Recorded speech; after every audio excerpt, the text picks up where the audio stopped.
this world has been connected. And now darkness within darkness awaits you. In the end, every heart returns to the darkness whence it came.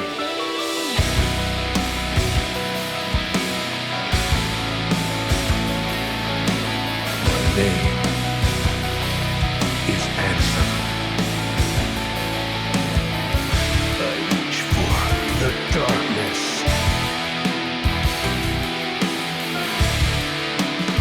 One who knows nothing can understand.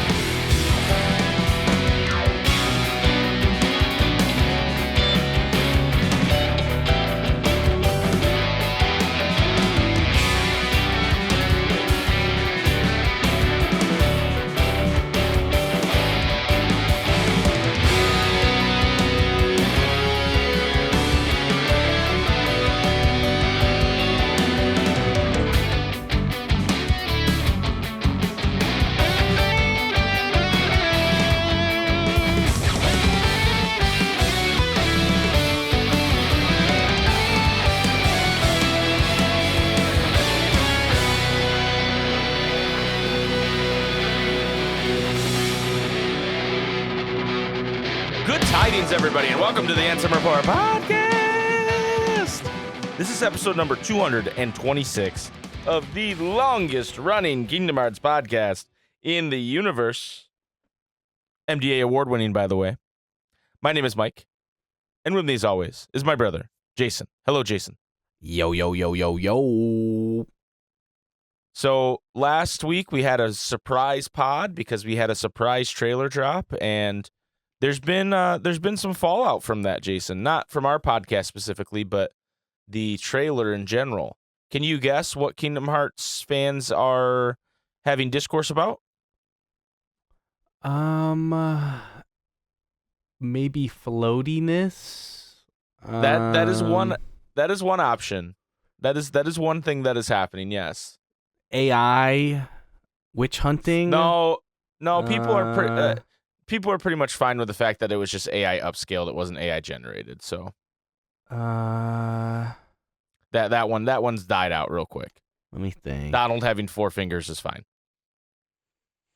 I mean, like, what could they really be like mad about? I'm like, here's the discourse that's happening right now, or at least last week. People are upset with how realistic the graphics in the Kingdom Hearts 4 trailer are for the characters. so they're like mad that it like. So I don't know about people in the community, but people that are like on the outskirts of the Kingdom Hearts community, for example, like a news website like Kotaku. Kotaku posted an article saying the realism of the Kingdom Hearts trailer is unnerving or something like that. Like, and they had a picture of Rage bait, interaction, rage bait. Yeah. And because Kingdom Hearts fans can't help themselves, there was, of course, arguing. And the argument presented by the Kingdom Hearts side was, well, this is the art style of that world. And clearly, when they go to a more cartoony world, Sora will be more cartoony. And I don't know. I could see it, that but I maybe agree not. with that. It's just like no don't way to know that. Like, right. But that was their argument. I also don't think that the realistic graphics look bad at all or unnerving. So maybe I'm abnormal, or maybe I'm the most normal. I don't know. I don't understand why this is a discourse happening. the only thing that I've really seen that I like kind of agree with is like people are saying like his nose looks fucked up comparatively, and like the little icon like where his health bar is or whatever. Oh, Sora's? Yeah. Which I agree. His nose does look like a little weird. Like it just looks a little fucked up. I don't know. Like, and it might be something that they changed. Because like I remember seeing like side by side comparison. I think Tyler was the one who showed it to me. It was like the side by side of the first one that we saw, and then this newest one. And the new one, he like his nose just looks like very like the bridge of his nose is like very long. But other than that, I haven't really like seen anything. Yeah, I haven't seen any discourse. I mean, I guess I have seen like vaguely some discourse about the HUD, but I don't know. I the floaty thing's another thing where people are saying it looks floaty, which is just like so insane. Like, uh, There was something I'm about over all this. the like golden chains thing that just like looked kind of scuffed to me, and like maybe part of it is like the floatiness, maybe part of it is just like how the gold chains look. Like I don't know if they like fully have the what's it called? Yeah, I mean if you're comparing it to that, it looks strange, but like they completely changed the angle of his face here. You know what I mean? Like his head's more tilted down. But I agree, it looks long. Yeah. Which is like that's something they can fix or whatever. Like I don't expect that to be the final product by any means. I don't know. I And definitely even think it's if it weird. is, does that matter? You know what I mean? Like, Yeah, not really. not really. You know, Bro just needs a so his nose is job, long. whatever. He went to a doctor and got his nose done. Yeah, I just I don't know how people could know that that's the thing because we haven't seen him in any other world, right? Like if there was like a like precedent for it, then like sure, but like right now we don't. Like we have no idea. So I don't know. I mean, like I think it's like a like a logically sound argument, but there's just definitely no way to really know that for sure. right. And also, like, I guess my point with all of it is like, why does the Kingdom Hearts community as a whole feel the need to like give in to these like rage bait takes and try to defend Kingdom that's true. Hearts? It's That's just true. kind of, well, it's like people are like, oh, Kingdom Hearts is silly. No, it's not. I go, yeah, Kingdom Hearts is silly. Like that's what we like about it, right? Like Right. the it's like they get rage baited about like I don't know if I've told this story before, but there was this kid I used to work with when I was like in my early 20s who really annoyed me because he thought his shit didn't stink, and but he was like a loser, right? He was actually a loser, but he thought he was way better than everybody, right? And I'd work with him and he'd annoy the shit out of me. So what I started doing is I would just like try to rage bait him by just pointing something out. Like nothing wrong, just being like, yeah, red shoes, right? And it would rage bait him. Like he would get so mad that I would be like, oh, hey, red shoes. And he'd be like, what's the problem with red shoes? Like, they're just red. I don't know. and he would get so rage baited, and that is what the Kingdom Hearts community does. People will go, well, this combat on this unfinished game doesn't look very tight. Well, it's going to. It's like, just who cares, man? Why are we arguing about this? Like, what? There's been a lot of positive things in the Kingdom Hearts community over the years, and a lot of positive things recently with this trailer. But some of this stuff, it's like, this isn't worth anybody's time to argue about this. We don't have a game in our hands, you know? Yeah. If you have the game in your hands and you want to critique it and you want to argue about it, that makes more sense to me. But just like having like someone from an outside source go, Kingdom Hearts looks weird. It is different. Like the having the more realistic graphics is different. That's not, you know, so, besides maybe some like some movies, some FMVs. Right. That's not really how Kingdom Hearts has ever looked, right? So it is different. Now, are they trying to rage bait you? Absolutely, but why? Why would you let them rage? Why would you let Kotaku, maybe the worst website on the internet, rage bait you? That's my point, I guess. Yeah. It's kind of like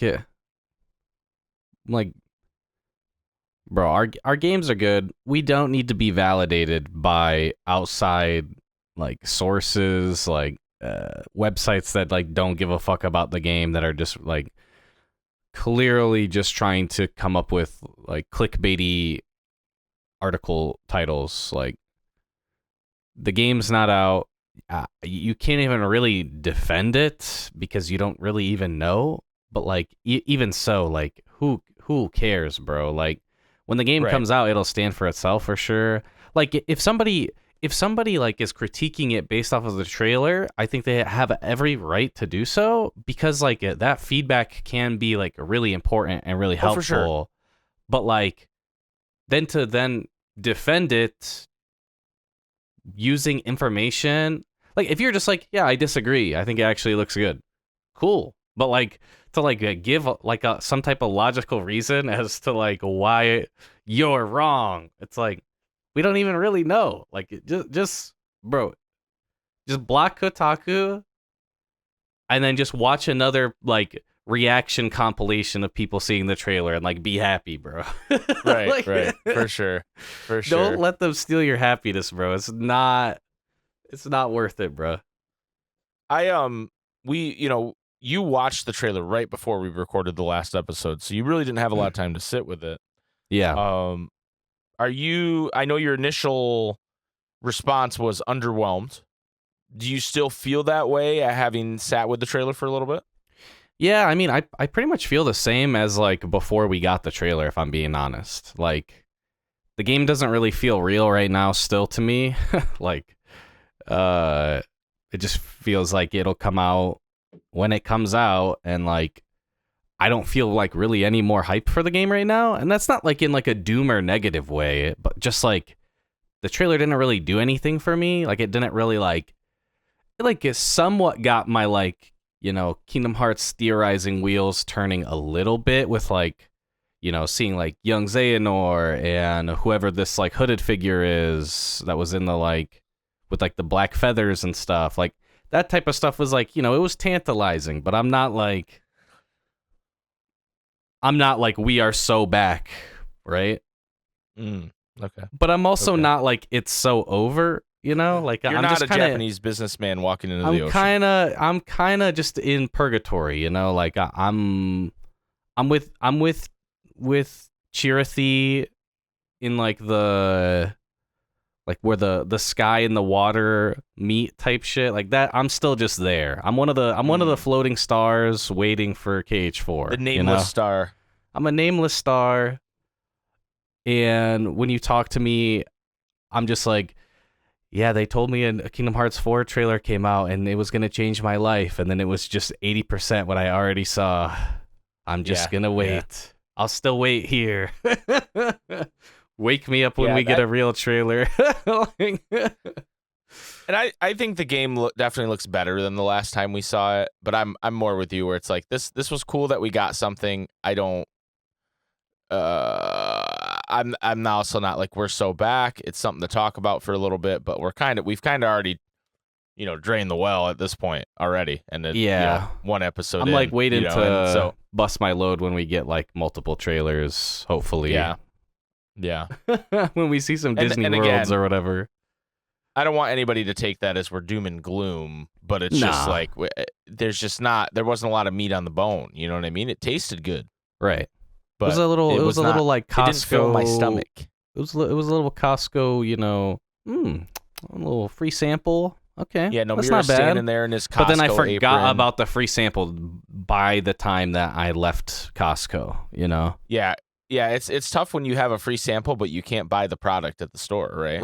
Right. That's basically it. It's like kind of defeats the purpose. So here's this thing that's going to come out sometime. We're not even going to give you a date. Yeah. It's like a year, like when they do alcohol samples. And Nomira's like, here's a tiny little shooter of wine, and then you drink it, and you're like, well, fuck. Now I drink some wine, but I'm not fucked up. Like, what are we doing? What the hell? What are we doing here? I'm sorry. Anyway, it's not for sale. Yeah. So I hope you will please look forward. Anything else new? Laughs. No, that was it. Watch that same trailer. Laughs. I just also, and not to bring this back up because we were rapping, but like, I just also disagree with the sentiment that there's going to be a different art style for every world, because that is never how it's been. There are certain worlds that have different art styles. Yeah, but it's never been every world has its own art style.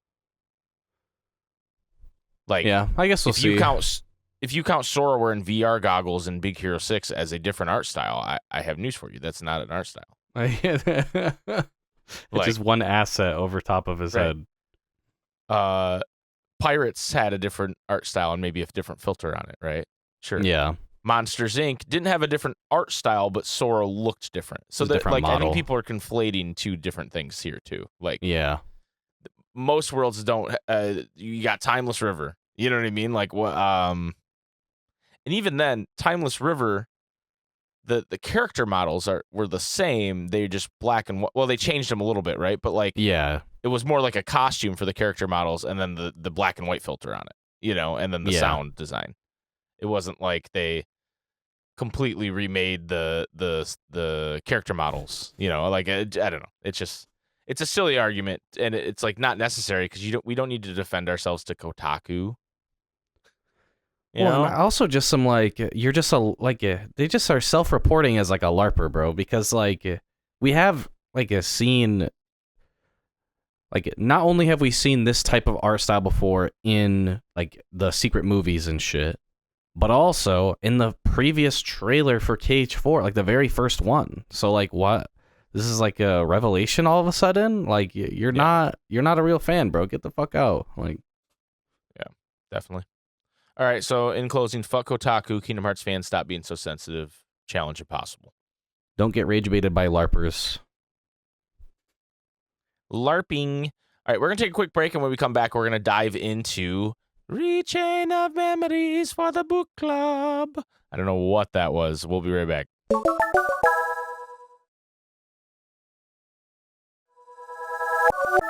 Welcome back to the Ansem Report podcast. Jason, it's time for the book club. Time for the bookie club. And this week on the book club, we're in Chain of Memories, and we're going through 4 worlds: Atlantica, 100 Acre Wood, Neverland, and Hollow Bastion.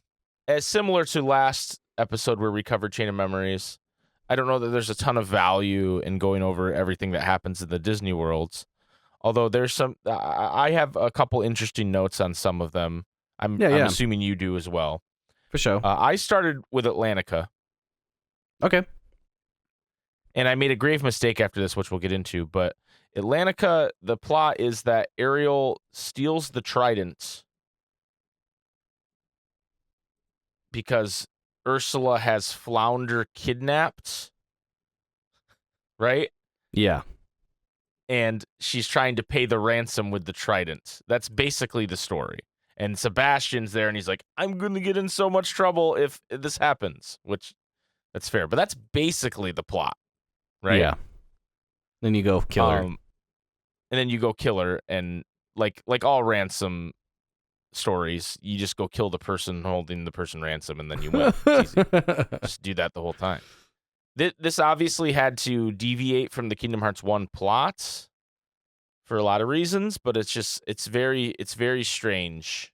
And the boss fight with Ursula is dog doo-doo. Yeah. I mean, I will say, like, loading into Atlantica, I kind of had this, like, you know when you, like, smell something that you haven't smelled in a really long time and you feel, like, incredibly nostalgic for a split second, and then it goes away? Like, maybe it takes you back to, like, maybe summertime as a kid or something, or, like maybe just, like, darkness? Maybe, or darkness, maybe. And you just get really, like, nostalgic. That's how I felt, like, loading into Atlantica, and, like, the music starts and stuff, and you see the level. Really? Yeah, I don't know what it is. I don't know. I think it was just mainly the music, but it was, like, it really reminded me of how I used to feel loading into Atlantica as a kid before, like, I could, like, see all its flaws and shit, you know? It's, like, the, like, death by 1,000 cuts that world ends up being. It's, like, as a kid, you don't even, like, think about it because you're just, like, oh, man, I'm bad. Or something, you know, like you don't really pay attention, but yeah, I felt that it gave me 1,000-yard stare for a second loading in, but and I was kind of feeling that, like, because I didn't really like have a problem with like fighting the mobs or anything because I was pretty like over leveled and I have like a pretty good deck set up and stuff, and then like and also you don't have to swim. Yeah, that's what's really nice. And then, like, but then I got to the boss, and it was like, Okay. Ursula's really going 0 for 3 on her fights so far. Yeah. Very, very upsetting for her. But once you get out of that world, that first world you play, you get a cutscene where we see Riku. And Riku's kind of being a dick and being like, Sora, you forgot about me. All you care about is Namine. And Sora's like, wait, I was here looking for you. And he's like, well, now, but you're not anymore because you're looking for Namine, and that's all you care about. And he's like, I don't know. He's just kind of being a dick, not really being himself. He's even being even more of a dick than he was when he was bad in KH1. Right. And Riku hints that, like, the reason Namine disappeared from the island is your fault. Don't you even remember? And Sora doesn't remember. And then he goes into Darkling suit, Riku, and attacks Sora.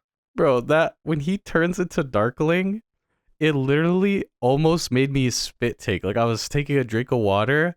He goes into dark mode, and then like it has pancake face, but it's like a different pancake face where he has like a smirk. Yeah. And it almost made me spit out my water because it was like, it literally looks like one of the like default like Roblox like smirk faces or whatever. Yeah, it does look like that. You're right. It made me laugh so hard.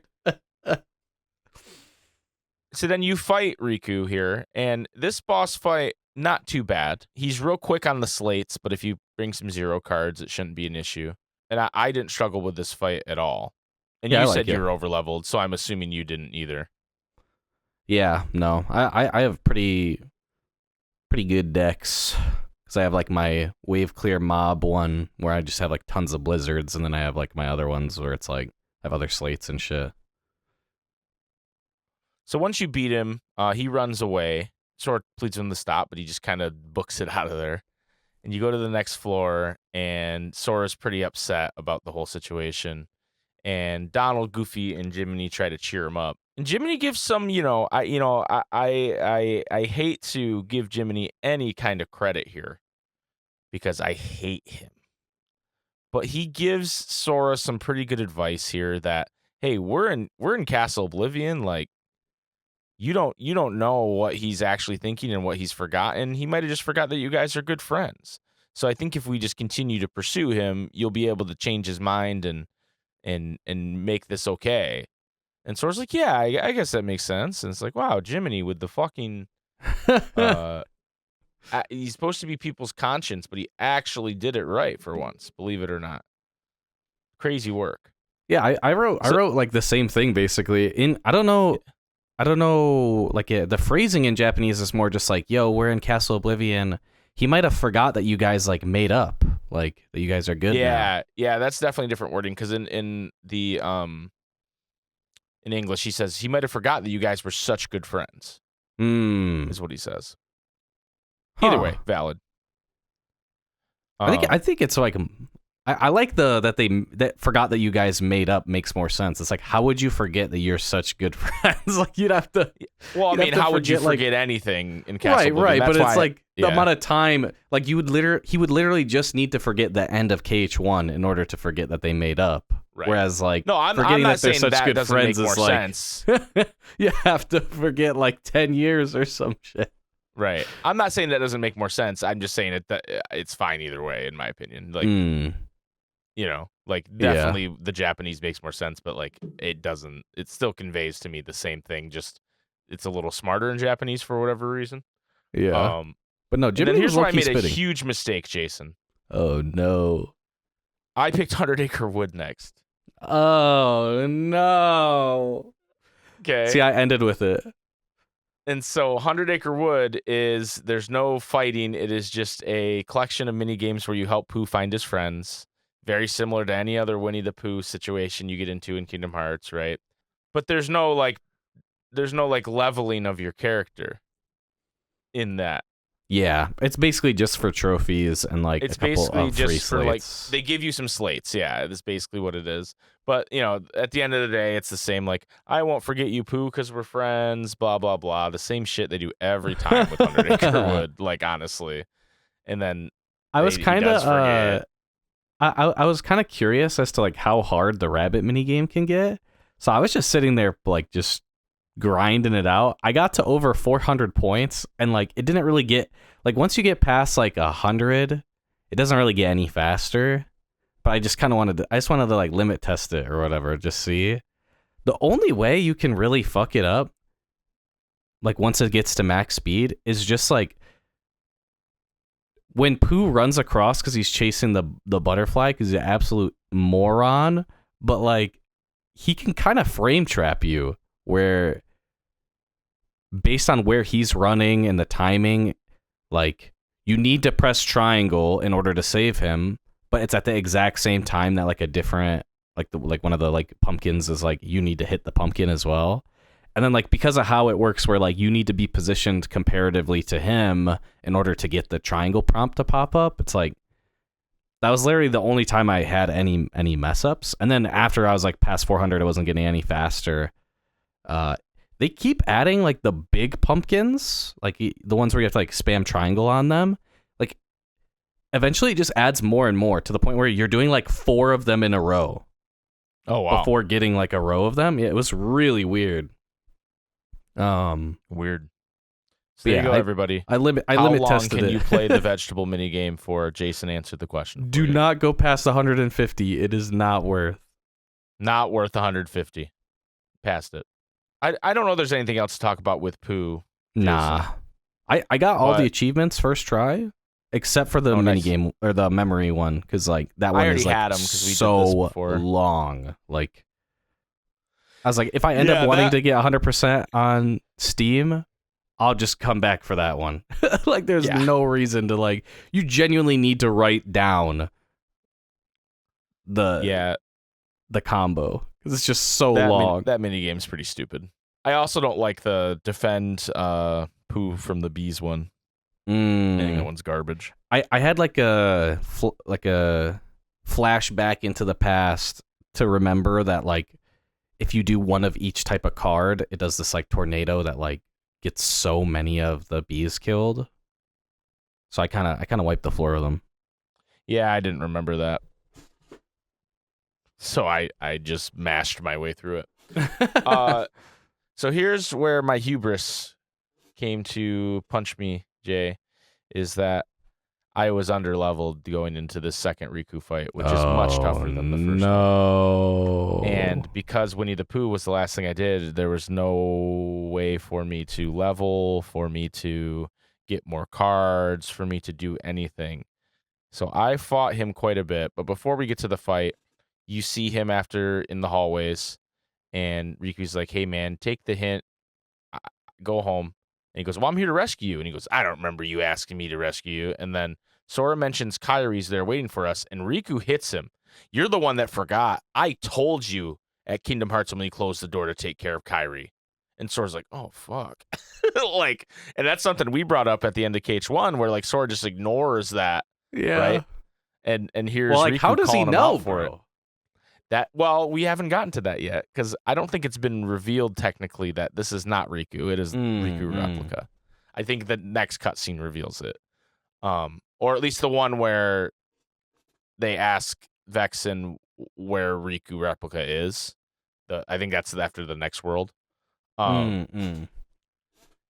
so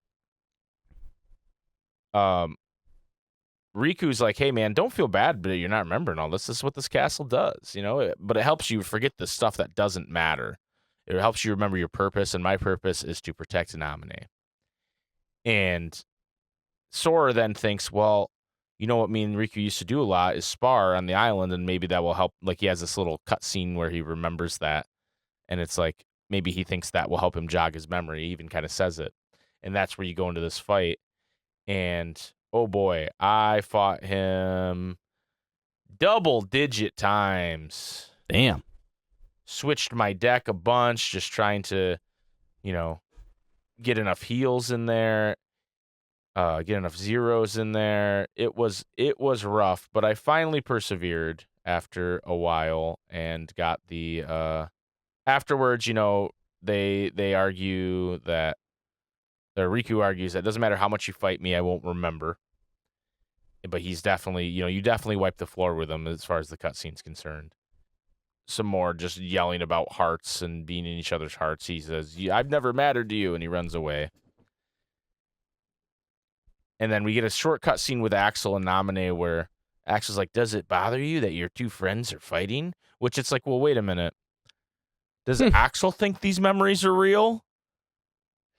I think he just like genuinely is fucking with her. Like, yeah, I think he's just for the love of the game, you know? He's just rage baiting. Yeah, genuinely. Like, I think it's for the love of the game, bro. Like, just straight up. Like, especially when you think about like the type of shit he says, which obviously we'll get to it. But like in 358, he says some crazy shit. Like, like it's kind of the thing where like because he knows none of them can have feelings. Allegedly, it's like he just says whatever the fuck he wants sometimes, bro. Yeah, because I was confused. I was like, wait. Does he think that Namine was actually childhood friends with these two guys? Right. But you're right. He's probably just rage baiting. We get one more cutscene with Sora, Donald, and Goofy where he's like, "Hey, I don't understand. Me and Riku want the same thing, but why are we fighting?" And Sora's like, or Goofy's like, "I think it's because you guys care about each other." And Sora's like, "Well, I don't know if Riku feels that way." And then Donald's like, "You can't give up your friends, Sora, Riku, and." What was her name? Does he not say the beginning of it in English? Hold on, sorry, let me go back. He says I don't wait, who else in Japanese? He says you can't give up you're tied together, your friends Sora, Riku, and then he doesn't even say like the K sound, it just trails off because he doesn't remember her name. And by the end of this cutscene, Sora goes, "Yeah, me, Riku, and Namine." So this is like the moment where Kairi is completely forgotten here. And Jiminy again is pushing forward. I bet Riku will come to his senses if you keep talking to him. And that's when he goes, "Me, Riku, and Namine," and looks up, and it's like, oh no, Kairi, no. In that first cutscene, when Riku's like, I don't remember being asked to be like saved or whatever, right? Mm-hmm. He's like standing in this like side profile to the camera. And then like, I think what they do for his like dark mode is they genuinely just like put it over top of his normal model because he looks way more jacked than he does normally in the because I think it's just like they make it bigger, like they put it over top in order to not have to like take anything away from the character model kind of thing. Mm-hmm. And so like he genuinely just looked yoked, and then he hits this like slump where like his arms are kind of forward and he like laughs, and it went so hard. It really reminded me of like some Kid Buu type of aura where like, you know, Kid Buu would like have his arms like in front of him type shit, like just full crash out energy. That cutscene, Riku does that, and I was like, I could hear the like XXXTentacion music or some shit in the background. Like it was about to be some hard shit, bro. Like, and then I was typing that out, like that note, and then the fight started, and I'm tabbed out and didn't realize, and like, bro, almost just insta killed me because he's just so aggressive in that fight. And then I was able to like clutch it out and just like first try it or whatever. But like I was like, oh shit. Like went from typing about the like black Air Force energy he has into like just getting absolutely clapped for a second. And then the scene after where he's talking to Donald and Goofy, like Jiminy like jumps up on his shoulder kind of thing and is like offering him condolence, and like how they have it where like it's zoomed into Sora's face and like he's turned his head to look at Jiminy, it makes his eyelashes look so fucking long, like in this cutscene. And then I think there's another cutscene after like the next world or whatever where it's like a similar thing. Like I always like, you know, people make jokes about like, oh, absolutely nobody, and then KH1 Sora, and then it's like just the longest eyelashes. But that cutscene specifically, I was like, holy shit, like it legit looked like 3 inches long. Like it's crazy, bro. Maybe he put his fakes on, you know? Maybe he put his lashes on. Yeah. Oh, When he yeah, I feels see it sad. now. When he feels sad Well, about Riku. It almost looks like when at certain angles, it almost looks like he has 2 sets of eyelashes. Right. Yeah. So you might have put the fakes on, dead ass. Yeah, he might have. I did Neverland next. Yeah, I had done it And, first. I don't know. Again, the plot here is that Wendy's kidnapped, and Times it's very 2 similar on the to low. KH1. Yeah. She's kidnapped and then kidnapped again. There's a scene early on where Tinkerbell shows up, and they're like, "What's the deal with this fairy?" And she can't talk. Why they make her Jiminy like that? hops out Hey, yo? and goes, "Maybe she's trying to help us." And I'm like, Jiminy might be simping, but I'm sure this person's dead and gone now from the earth, but the person who designed Tinkerbell is an absolute freak. I just want to point that out.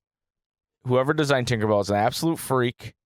They made her way too attractive. I don't understand. Yeah. You can't even say check their hard drive because they didn't have them like that back then. So check their manila folder. Well, and then like her skirt, the only thing blocking us from just seeing her whole ass is like the sparkles that animate off her. You know what I mean? Yeah. Like it's just like, what is this, man? This is crazy. And I don't know. I'm sure I've noticed it before, but for some reason in this particular cutscene, I was like, what the fuck is happening over here? Maybe it was because Jiminy's the same size as her, so that you were feeling some type of like actual sexual tension between the two. And I was like, oh, maybe brother has a chance here. You know what I mean? There's not a lot of people her size, and then I was just like, God damn, what? Who did this? Who did this? True, bro. Low-key. The very first cutscene made me literally laugh because Peter Pan is like calling them pirates or whatever, and Donald's like, "Oh, that's the second cutscene. That's the one that because the first one is when Tinkerbell shows up, and then that's the second one. Yeah. Okay, yeah. I had misremembered. So the second one where they run into Peter Pan, he's like, "You guys are pirates," and then Donald's like, "We're not pirates. We're." And then he like turns around and looks at Sora and he's like, "What are we?" What should I say? Yeah. That shit actually made me laugh, bro. There's actually some pretty funny Donald Goofy stuff later too. Like that's funny. And then there's a part with Vexen where Vexen's like, "I'm here to collect my debt," and then Goofy just stops and goes, "Do you owe this man something, Sora?" Yeah, it's really fucking funny. Well, like. It happens here, and then like later when Hook is yelling at them, they do it again, like that type of shit where like they're just like talking like as if he's not even there, and he's like, "Hey, don't ignore me. This is my shit." Right. Like, right. It's just too funny, bro. It made it feel like some type of like I don't know, like Family Guy or like Rick and Morty type of like sitcom episode or whatever, right? And then like. After you beat him, the fucking Moogle falls on him, right? A Moogle that can levitate and fly in a world where everyone not named Hook and Smee can fucking fly. Nah, bruh. Yeah. You expect me to believe this fucking happened? This was a targeted attack, dude. This was an assassination attempt on Donald Duck, that was a kamikaze Moogle. There's no way. Moogle. That was just on accident, bruh. Yeah. This is a kamikaze Moogle. For sure. Dude, this world was like so funny, and it makes me like it because like you don't it like compared to all the other Disney worlds in Chain of Memories, I think this one was my favorite because like you don't have to deal with like, okay, where the hell am I supposed to go like in the ship? You don't have like the Dark Sora fight, and then you don't have like having to deal with flying and shit, right? And like flying enemies. So like I just actually really, really enjoyed Neverland in Recom with like the silliness, the funniness. Although the cutscene where Peter like crashes out on Wendy, I was just gonna say, dude, And Peter then like Pan. specifically the song that plays during that cutscene too. It's like the menacing fucking song, and Yeah. he's like hundreds of years old or some shit, and he like it just made me feel some type of way, bro. It was so menacing. Bro is psychologically like manipulating Wendy. And then Yeah. when it doesn't work, he crashes out. Yeah. Uh It was fucked up, And- dude. she's like, "Listen, Peter, I got something to tell you. I want to go home to London." And he's like, "What are you talking about? Why would you want to do that? You'd have to turn into a grown-up. Besides, going on adventures is a lot more fun. If you go back to London, you'll have to leave the nursery." Like he's just like gaslighting her with all these like details like about how terrible this idea is. You'll grow up and we'll never see each other again. Is so manipulative. Yeah, like it's fucked so up. manipulative. It's so It's fucked. And then like fucked up. this, And you're right. It's playing like the fucking like an evil person is talking music. right. And Like she I want to she know how turns many other around- times this happens where like a good guy is talking and that music is playing, dude. because Peter Pan is not a good guy, Jason. Right. So then Wendy turns around and like I don't know if this is how her eyes always look on her model, but I'm looking at her right now and they look like glassy, like she's got Yeah, like tears in her low-key. eyes. Yeah. And she goes, "I know, Peter, but I still want to go home." And then he goes, "I came to rescue you and you don't care if you ever see me again?" It's like, brother, she did not say that. You're being Yeah. so fucking manipulative. This is it's crazy. fucked up, dude. And then he's like, "Suit yourself, and while you're at it, rescue yourself. I'm leaving." Brother Right. left her on the side of the road, made her get out of the car type shit, bro. This is Yeah. like insane behavior He from Peter kidnapped her, Pan. and then And all Sora goes is, "Oh, he's not very thoughtful, is he?" yeah, it's like what the fuck? No This was bitches. like villain behavior, dude. Like yeah. crazy work. This is like some nice guy crash out scenario. oh where my it's like, god, I dude. was nice to you, and now you don't like me. right. You're just like all the It's- other women. It's so bad. Like Yeah. it's so It's fucked and- up. it's really fucked up. And you're right, the music really undercuts it. Like the Yeah. music really like Well, he has like a mad pancake face too. Like he Yeah. genuinely looks pissed off. Like, no, he's evil, bro. it's crazy. Like they really leaned into like, you know how like a lot of the like Disney movies stories, like the original folklore is like way more sinister because it's like trying to teach kids to like not go out at night or like Right. not get killed by skinwalkers type shit, you know? Like it felt like it leaned more into the original lore. Yeah. Where Peter Pan is a fucking pedophile and a Yeah. manipulative Yeah. asshole. He's So- just a pedophile. Yeah. You get outside and Cook's PDF trying to make Pan, Wendy dude. walk the plank, and Pan gets her and saves her, and it's like, oh, he's redeemed. No, you're still an asshole, dude. Yeah. And then you fight Captain Hook, who has a very annoying ability called All Zeros, where he can just turn all of his fucking cards into zeros. Yeah, I just used so, the like- Jafar card. See, I didn't have that with me, which I didn't struggle with this fight at all, but I was just like, this is Hmm. fucking annoying, bro. Why do you have all zeros? Yeah. But as always, Captain Hook, whenever he's on screen, is a delight. I think that Peter Pan is the bad person and Captain Hook's the good person. Yeah, he's just trying to kill this fucking pedophile, dude. Like, Right. This is Justice also for when Hook. I leveled up to unlock Lethal Frame. So, big win for me. W. So, not only does Peter Pan not apologize for the way he acted here, he goes, "Wendy, are you sure you don't want to stay in Wonderland?" Like, he doesn't even apologize for how he Yeah. acted. Yeah. He just goes, "Are you sure?" And she's like, "No, I really want to go home." And he's like, "I was afraid of that. Everyone grows up, and grown-ups always forget. First, you'll forget." She's still like just being an asshole, When she looks He's- so sad, bro. Like, right? And he's just like, "You're gonna forget everything." And I will soon forget the color of your eyes, Right. and you'll forget mine. And then Sora jumps in to kind of be like, gotta be like, hey, like, singing that. memories just become dormant, but they can be awakened again, right? Oh, but like, shit. and then Peter Pan's like, yeah, I guess you're right or whatever. This is how you And- dance to Pierce the Veil. Right, dude. It's just so.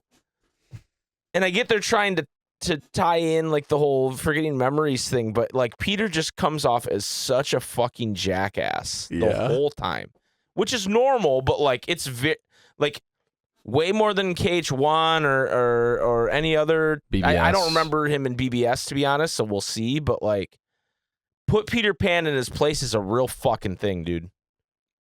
It's true. It's true. I Like, forgot put about Peter that Pan in prompt. his place needs to happen. Yeah. Hook was trying to, dude. I know. He's the We should true be hero. supporting James Hook. I really think so. I think we're on the Yeah. wrong side of history. Yeah.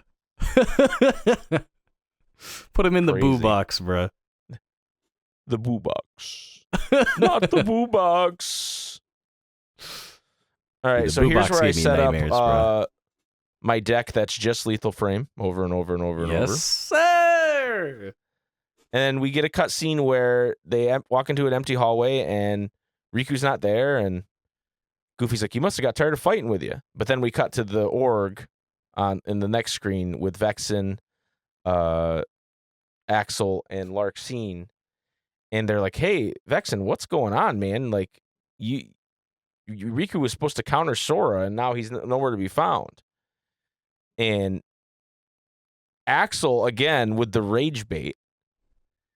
Well, surely he's hiding somewhere to lure Sora deeper into the castle, right? Like, and I suppose we should just leave it at that, you know? And Larxene's like, oh, yeah. Like, she jumps in on the rage baiting, and they're like, so sorry, Vexen. And Vexen yells silence, and then Larxene goes, predictable response. She's, like, rage baiting the fuck out of this guy. Yeah. Forget it. Men without hearts are so boring. It's like, damn, dude. Yeah, like I can't manipulate this dude right now, bro. I can't rage bait him like that. Even though he did. Also, like, how his voice actor in Japanese yells, he says damare, which is like silence, right? Mhm. And how he yells it was like rent was due for that line specifically. I was like, oh shit. Like, oh shit. He popped off. Right after that, we get the first appearance of gay icon for Pride Month, Marluxia. Brother has flower petals falling out of his hood when he removes it.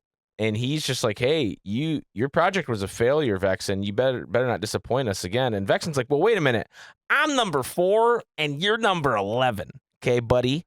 So you don't get to tell me. And then Marluxia's like, well, I was put in charge of Castle Oblivion and nominated by our leader. So defying me will be seen as treason against the organization. And pulls out the damn And then scythe, Axel- bro. Yeah, with the scythe. And then Axel's like, traitors are eliminated. I believe that's what the rules say. So they just hate this fucking guy. Yeah. Like, they just fucking hate this guy. yeah. Like, they're all just like, imagine you're working with your like you work at like a fucking fast food place, and your two coworkers are just constantly rage baiting you, and then the manager shows up, and you're like, oh, good, the manager's here. Then the manager gets on you, and then the other two employees are still rage baiting you, and he joins in. That's what's happening to Vexen right now. Is he's just getting beat up by his manager and the two employees he works with? I feel sympathetic for Vexen right now. I know he ends up being a creep later, but like right now, you're like, man, this poor guy is just getting beat up. Dude, it was his first time doing the experiment, dude. Like, come on. Like, it's not going to work the very first time. Right. So then he leaves after being challenged by Marluxia, and Axel's like, hey, man, if you challenge him like that, he's probably going to try to kill Sora, and we don't want that. And Marluxia goes, well, that would be unfortunate. And he walks over to Naminé and goes, what to do? Your hero is soon to be wiped from existence, but I believe there's a certain promise he made you. And isn't that right, Naminé? And Naminé's like, yes. So basically, she's now going to put a memory in his head that he made a promise to protect her, which theoretically would invigorate him to not be defeated by anybody, because apparently that's how things work. Makes and sense. we cut back to our heroes, and Jiminy's like, we've done 10 floors and we're forgetting a lot of stuff. Couldn't we turn back? And then Sora's like, well, I made an old promise to Naminé that I would protect her. And they're like, what? You haven't said this shit before? Yeah. Because it literally just got implanted in his brain. Right. Well, and like they kind of look at him like you when you look at your friend where like their drunk alter ego comes out and you're like, ah, fuck. Yeah. Like, you realize you're not talking to them right now. Right. They're being influenced by someone else. And Jiminy even touches his cheek and goes, we understand, Sora. Yeah. it And his is eyelashes look long as fuck in that part too. It is like they're dealing with like their alcoholic friend, and they're trying to like literally be very understanding to him. Also, I never noticed Marluxia has like the same eyes as Sora. Yeah, they're similar. Like it's like the same color blue. Is there a theory there? I don't know. Maybe there's some fuck shit where it's like they're related. Like they're like maybe it's gonna be like some super fuck shit where like actually Marluxia is a descendant of Sora. Like some absolutely crazy shit from the future. Yeah, because if you mix the hair color of Kairi and Sora, that you get the Marluxia hair color. I'm sure somebody said that. So finally, we have Hollow Bastion. And when you enter Hollow Bastion, you get a cutscene with Beast and Belle. And Belle gives off some really, like, evil energy here. Yeah. And I think they want you to believe she's being manipulated by somebody, like she's being mind controlled. And she basically tells Beast to go away. But what we find out is she's trying to protect Beast from Maleficent by not having him around. And Sora, Donald, and Goofy catch up with Belle later, and they find that out. And as they're talking to her, Maleficent shows up, so they hide. And she goes, well, why isn't the Beast here? And she's like, well, I'm not going to let him fall into your trap. And she goes, well, perhaps we'll make him. And they kind of green teleport away. And then there's one more cutscene before the boss fight where Sora, Donald, and Goofy show up where Belle and Maleficent are. And she's like, Maleficent's trying to make Belle call to Beast. And Sora's like, I've had enough of this. You're going to deal with us, not just Beast. Time to die. And then as this is being said, Beast jumps from the fucking balcony. And Belle's like, leave me alone. I never want to see your face again. And Jiminy's like, what an awful thing to say. And Beast's like, no, Jiminy's kind of on a it. heater, bro. This is the Jiminy episode for sure. Yeah. But Beast is like, no, I get it. I'm a fucking monster and I'm selfish. I'm a fucking piece of shit. I get it. Huge piece of shit. But when I met Belle, that's when I started to become not a piece of shit. But I can't leave you here, even if you hate me for it. Consider it my final selfish act. And then Maleficent's like, yo, I was trying to take Belle's heart, but maybe I need to take Beast's heart because this motherfucker's on one right now. And he says such a beautiful heart. And she goes to hit him with like a blast, which surely would not have killed him. But Belle jumps in front and just gets turned into a heart. No. Instantly. She fucking dies. They fucking kill her. Dies. And then Maleficent nopes out, and this is where we get Beast to join us, and we're gonna go find Belle. We gotta get her heart back. And Beast is like, right, okay, cool. So you go into the next cutscene area, and you they're like, give Belle's heart back, and Maleficent says a bunch of shit. And Beast is getting really mad, but she, turns into the dragon, and she wants Beast's heart too. And the dragon fight has this, when you use the Mickey card, it puts a little platform by Maleficent's face. It's so dope. You can hit her. I really like it as like a way to fix this fight for like the context of the cards, because it's like the thing that's like the most annoying is like, you mash triangle and you get like sliding dash or whatever, and it's an enemy that's in the air, so like it doesn't do anything. Yeah. Whereas like if I did like when I did that and I got sliding dash when I was on the platform, Like I just hit her. Like it was cool. Right. I wish there was a way to turn certain slates off. Yeah, I agree. Because I almost never want to do sliding dash. True. Like That's I true. almost never want sliding dash. Every once in a while it works out, but most of the time I don't want sliding dash. Yeah, no, that's facts.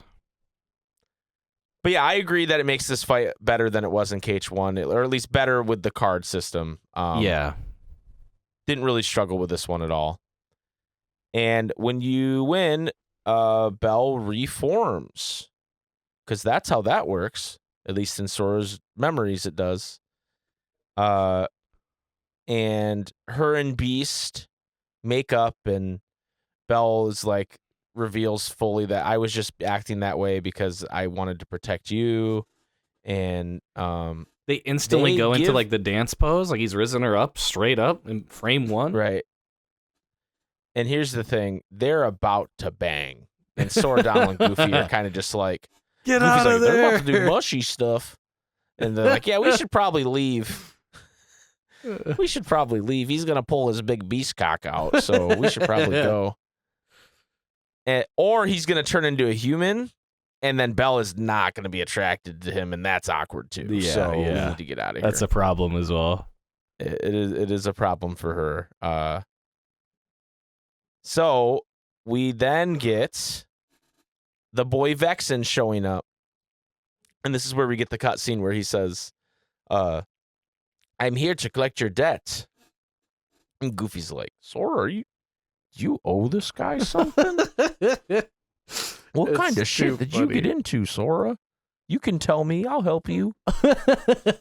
Just be honest. How I've seen the How much creditors is it? calling on your cell phone and you send them to voicemail. I know. We can help. I'm sure the king can help you. I know The this guy loan Scrooge sharks. McDuck. He gives out forgiveness loans. Yeah, Uncle Scrooge can help. Very low APR.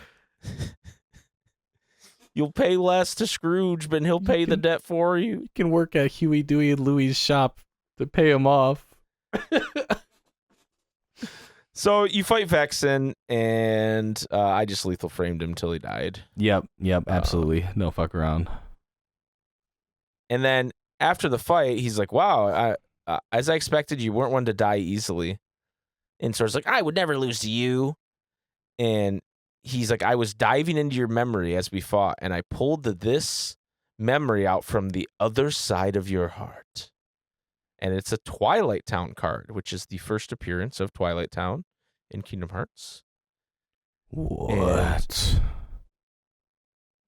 There are memories on the other side, and when you go to open the door, which we don't do this episode, but when you do, they're like, I don't know what the fuck this place is. You know, like it says in my memories, but I don't remember it. Yeah. And then, but before you get there, there's one more cutscene where we get the organization sans Vexen, and Axel's like, hey, if Sora disappears, that's going to screw our plans up. And Martha's just like, I trust that you know what you need to do. And Axel's like, yeah, maybe you could spell it out for me. And Martha goes, Vexen has clearly committed a treasonous act against the organization. You must eliminate the traitor. And Oh, Axel's like, well, you shit. can't take that back later, and teleports away. We then get Sora, Donald, and Goofy walking up to the next floor, and this is where they talk about a card made out of memories from the other side of your heart. I wonder what it does. We'll find out soon enough. And Sora's like, it's the only way forward. So, and that is where we end for today. And yeah. So some intrigue building within the organization. We're starting to get, we have, I believe there's 2 more worlds technically in Rechain for Sora. There's Twilight Town, and then there's one more, which I won't spoil here. But there's yeah, we're getting. there's there another 3? one. Yeah. Oh, is there? I don't remember that. I guess I need to recover my memories. All right, ladies and gentlemen. So for the next episode, you will finish Sora's story in Rechain of Memories. That's where we will leave off for the next episode. Anything else you want to say about this particular section of game, Jason? I mean, I just like as far as like the Disney worlds, like I liked them a lot more than I feel like I normally would or usually would, because it's like Atlantica, you're not having to swim, you know. Neverland was funny. Like Winnie the Pooh's like whatever. Like there's Neverland, Atlantica. Winnie the Pooh? Oh, Hollow Bastion is the other one I was thinking of. Yeah, and then like you have the Hollow Bastion fight where like it's a little bit like I like the stuff with the platforms. I don't know. I like this section of the game, especially because like I kind of got a lot of the like grinding and stuff out of the way in between playing these because we had a little bit of extra time, and so. And I'll probably end up saying this again, like when we play like BBS, but like the thing I really like about Recom and BBS is like if you just go out of your way to do a little bit of grinding and like know like what's good, what's strong, like easy way to like clear rooms and stuff. It's like it's just very rewarding. It's like you just feel yourself like so much stronger, and you're able to like spam getting more and more and more cards in your deck, and I just really like it. Especially because it's like when you get like rewarded for like the preparation, I really like that type of stuff. Like in any type of like JRPG, RPG, whatever, like that type of stuff always feels really rewarding for me. And then like like the org cutscenes, I really like the org cutscenes because like you don't really get a ton of interaction between the org members and stuff.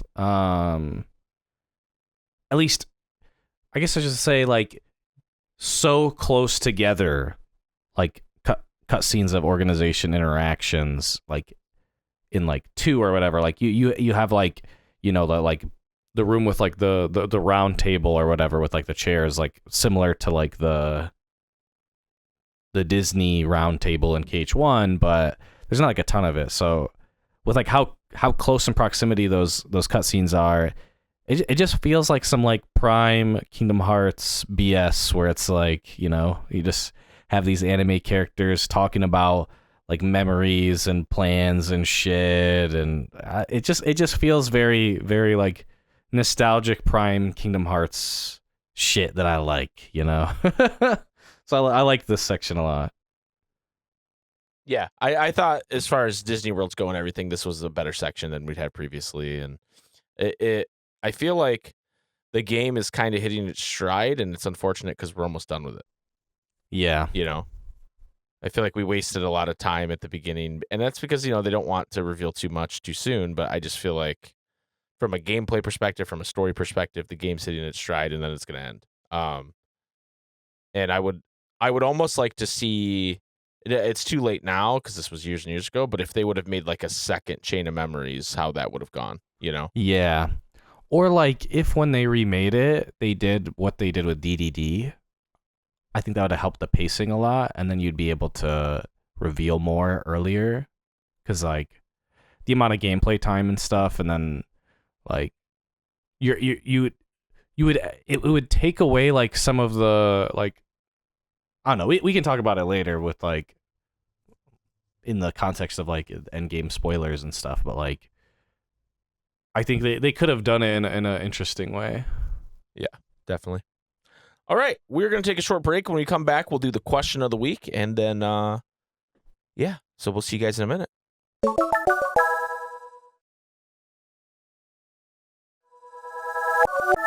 Welcome back to the Ansem Report podcast. Jason.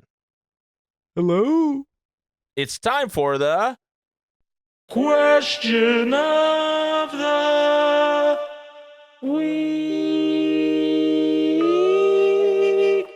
Oh, yeah. Shout out to Apharoxis for the question of the week stinger. It's always goated. This week's question of the week, Jason, bit of a weird one. Well, first of all, we joked that the question of the week was, would you rather be on the Epstein list or have Imagine Dragons in your Spotify Wrapped? And Inertia said, give me the list. I ain't listening to no Imagine Dragons. So, based. Good to know. But the real question of the week, maybe just as bit of a weird one. Give me 3 items that you combine in your life to make a real life slate. And I will tell you, we got some more answers now that I pinged everybody, but people did not really bite on this one. So we'll see how it goes here. First up, DP Grant says, slate, hydration station, cards required, orange Celsius, Diet Mountain Dew, Kroger water bottle. Description, Oh, shit. removes status effects and restores HP, but doubles piss meter generation for 10 minutes. Oh, no.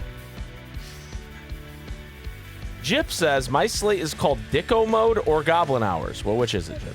Okay. What am I supposed to call it? Maybe by the time of day. Or maybe Goblin Hours is like the Japanese translation, but in America they call it Dicko Mode. Maybe. Goblin hours.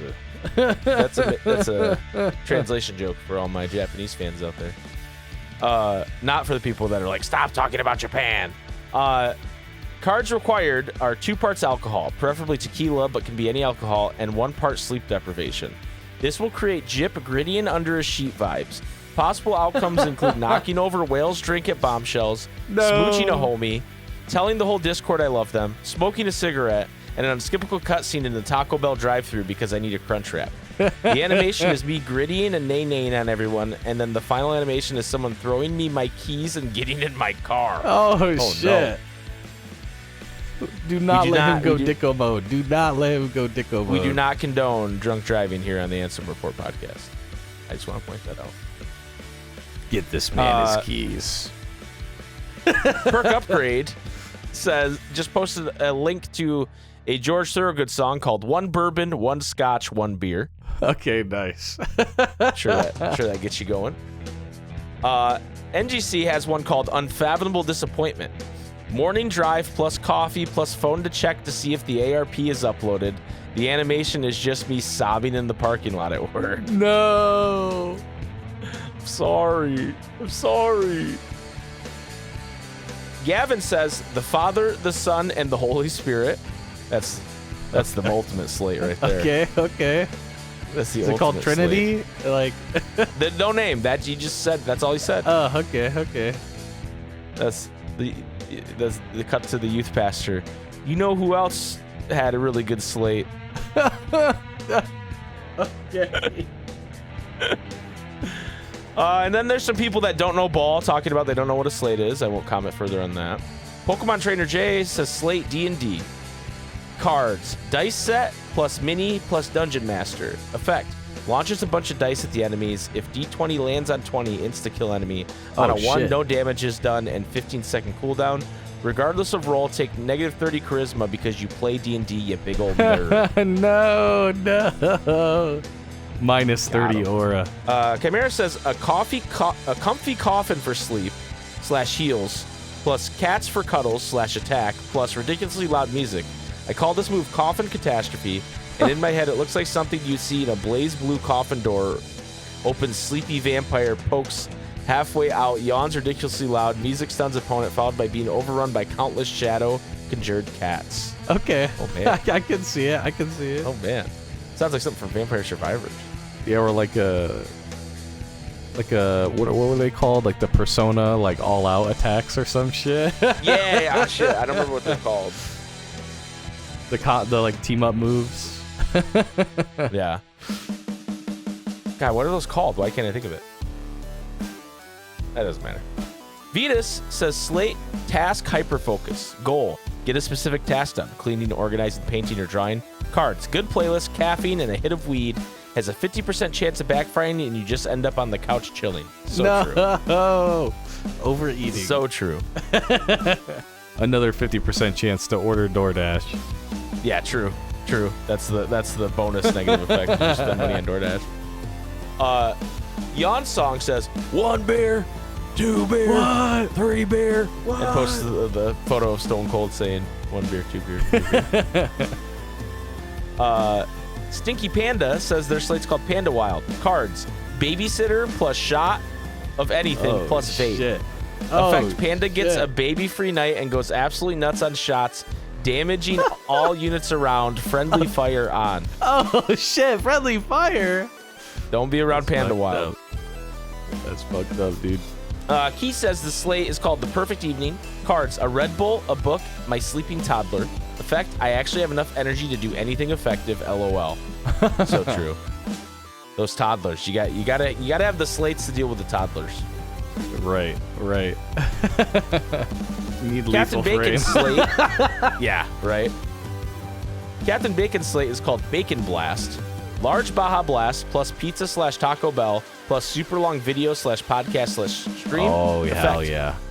Applies Focus Plus and lets me work on a project or clean, etc. Negative effect, long bathroom break will have to pause the video. No. Depending on what Taco Bell you get, yeah. Right. And then finally, we have Nathan. Slate is called Sleep Deprivation. Cards, overworking, 6-month-old baby, and financial worries. Effect, No. slows down all movement, ruins all motivation. Y'all never said it had to be a positive effect. No, Nathan. Rip Nathan. You can do this. You're him. You gotta wake up and remember who the fuck you are. Exactly. All right, Jay, do you have an answer for this one? Yeah, mine is gonna be... The first card is my earbuds. The second card is like a double scoop of pre-workout, and then the third one is either some straps for like wrist straps for like benching, or some like straps for like doing some like pull-ups type shit. So it's it's either push or pull day type shit, right? Right. And that shit is just. Like and specifically like with the earbuds, like in the background of the earbuds, you see like some crazy like techno shit, right? Like it's some hard style or jump style or funk or some shit blasting, and that's called a 10 out of 10 pump is what it's called. You're just fucking straight vibing main character shit in the gym. We already talked about Dark Viagra, which was mine, and the two different types of boner pills and water, and it gives me a 36-hour boner. That's why it's dark, because it's so long.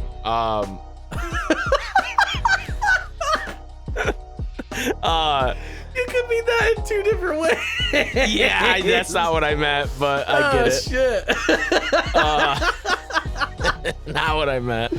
Oh,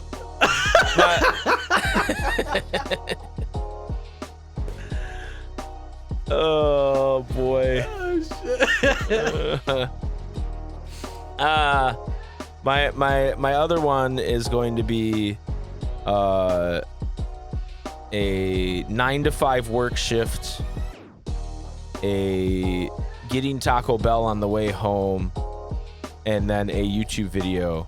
And the effect is I fall asleep at 6 p.m. in the afternoon. True. And then wake up at 8, and then I'm up all night, and then have to do it again. That's how you do it. That's my daily slate. It's called the American Dream, dude. It's called the American Dream, dude. It's called exactly what I want to do in my life.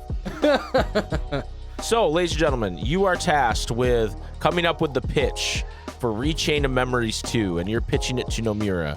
What would you want to convey to him? What would you want to see in that game? What would Chain of Memories 2 look like?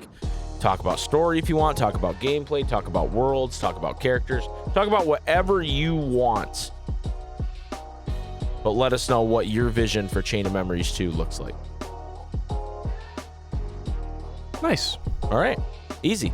That's going to do it for this episode of the Ansem Report podcast. Thank you, everybody, for listening and watching.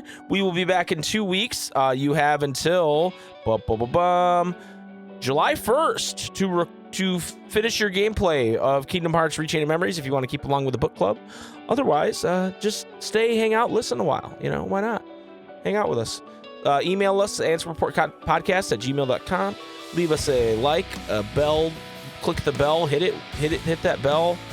Leave a 5-star review on Spotify and Apple Podcasts, and all that stuff helps us, and we love doing this show, and we want to continue to do it. So, and we can only do it with your support. So that's it for us. Jason, hit him with it. May your heart be your guiding key. Thank you. Now fuck off.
Jason, did you know that there's a commercial for Verizon where Mike Myers comes back as Dr. Evil?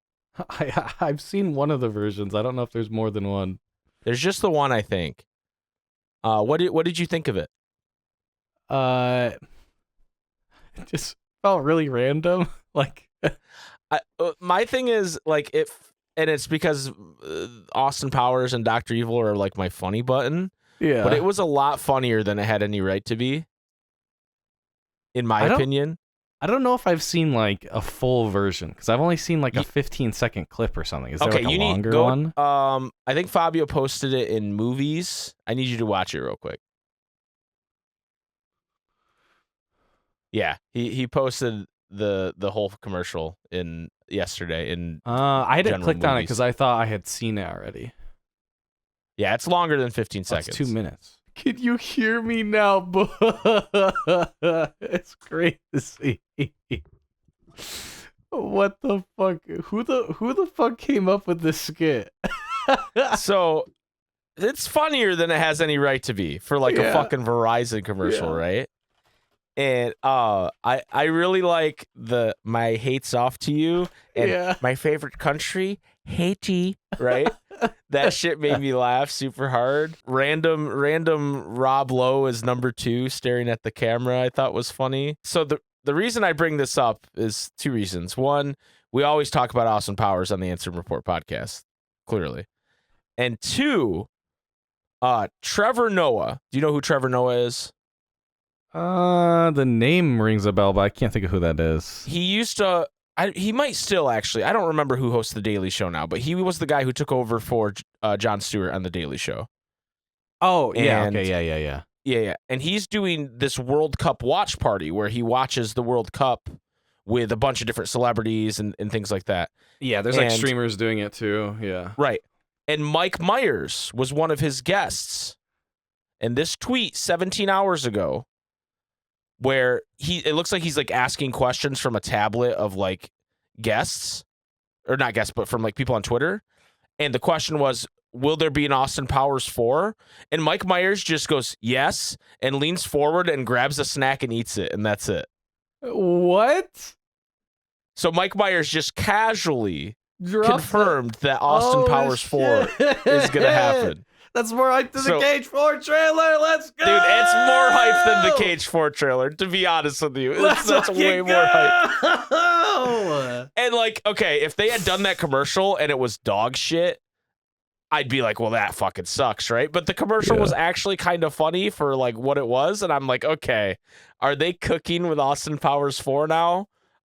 To me, it seems like I don't think they're shooting it because like we would know that. I feel like, but I mean, like they had like the set, that you know what I mean? Like it just seems like to me that this is maybe something that's happening quicker than we think. Yeah. I can see it. I mean, I feel like there was like a period of time where like that type of movie would probably really flop, but I do feel like the like social climate is like going more towards like just like super like raunchy offensive jokes again and shit. Yeah. So like it could happen. Like I could see this. I could see like a Rush Hour 4 type shit, you know, like those type of movies like all making a comeback. Yeah. That's so But crazy. yeah, I thought that was pretty exciting. I'm so down for more Austin Powers. I also saw somebody quote tweet that and said, guy who is mad at this ad because Rob Lowe is number 2, ruining the continuity of the Austin Powers timeline. It's me. I'm the guy.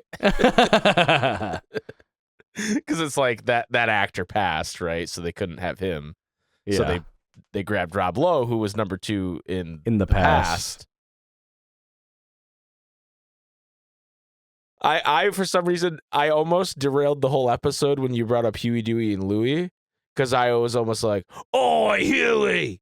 Homelander done took me boy and killed me wife." So I fought my inner demons on that one because it was very close to coming out of my mouth.